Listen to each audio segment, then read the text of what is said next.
The Roman Empire is known as one of the strongest civilizations known to mankind. From its epic rise to its devastating fall, the many leaders and dictators that shaped its government and its foundation. The empire is one of the most interesting ancient events to go down in history.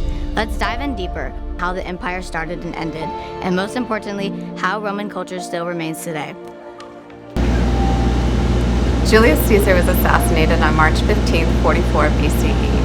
He was assassinated in the Senate House with about 60 conspirators. They stabbed him roughly 23 or more times, and it was a very dark day of political violence in Rome. He was assassinated for many reasons, and one could even state that the reasons go all the way back in Roman history to Julius Caesar's uncle, who made reforms for the army. Those reforms in the army created a professional army where soldiers would commit their time for much longer in duration and to specific commanders. Caesar rose to power and defeated his enemies in the civil wars with Pompey the Great, but after he resumed control, he subsequently declared himself dictator for year after year after year. The final straw came in that same year that he was assassinated, when he declared himself dictator for life, and Rome, which had a history of expelling kings and kingship, monarchy, that didn't sit very well with them. So after Julius Caesar died, or was assassinated, his nephew was declared heir in his will, and that would be Octavian. Octavian would later be named Augustus, and he became the first emperor of Rome.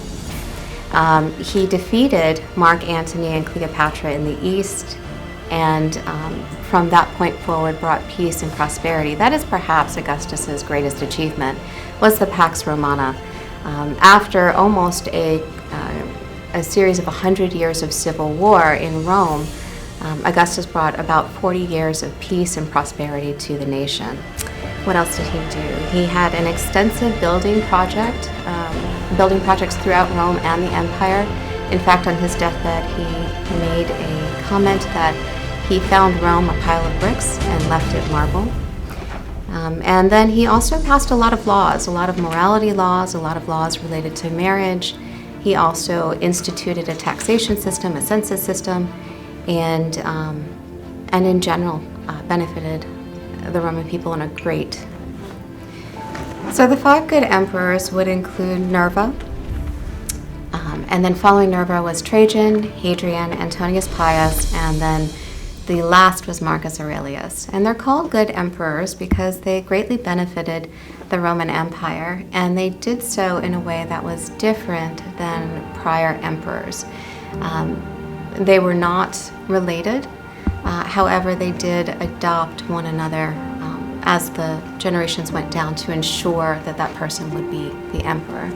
So Nerva, what his legacy left behind was that he paid a lot of attention to the minorities and to the economic classes of ancient Rome that were depressed. So he benefited the people in that way. Next would be Trajan. Trajan had an extensive expansion campaign. In fact, he fought in the Dacian Wars, and the Dacian Wars provided the funding, the revenue, which allowed him to also, in Rome proper, have an extensive building program. And in fact, you can still go to Rome today and see the beautiful Trajan markets that he left behind. And then following Trajan was Hadrian, and Hadrian took a different perspective on the empire. He thought rather than continuing the expansion, he would rather consolidate and protect what already Rome controlled. So he set about building up defensive walls, and that is what he is best known for. Antonius Pius was a seat holder, but in not so typical terms. So he was put in place until Marcus Aurelius could come of age. Antonius Pius, however, we know from Marcus Aurelius's writings and his meditations, offered a wonderful example of what it meant to be a good leader. He was, devoted to his people. He lived in a very simple way. And Marcus Aurelius is probably the closest we have to a philosopher king. We know him primarily through his writings, his Stoic philosophy. And in addition to that, he also dealt with major uprisings throughout the empire in a very successful way. He negotiated his way through a plague, not unlike our pandemic, our recent pandemic. So there's a lot to be learned from Marcus Aurelius. In 476 CE, the last emperor of Rome, Romulus Augustulus, was defeated by the Germanic king, who then subsequently took power. And so that was the death knell for the western side of the Roman Empire. The East continued to thrive, and in fact today we look at it as Byzantium and the Byzantine Empire.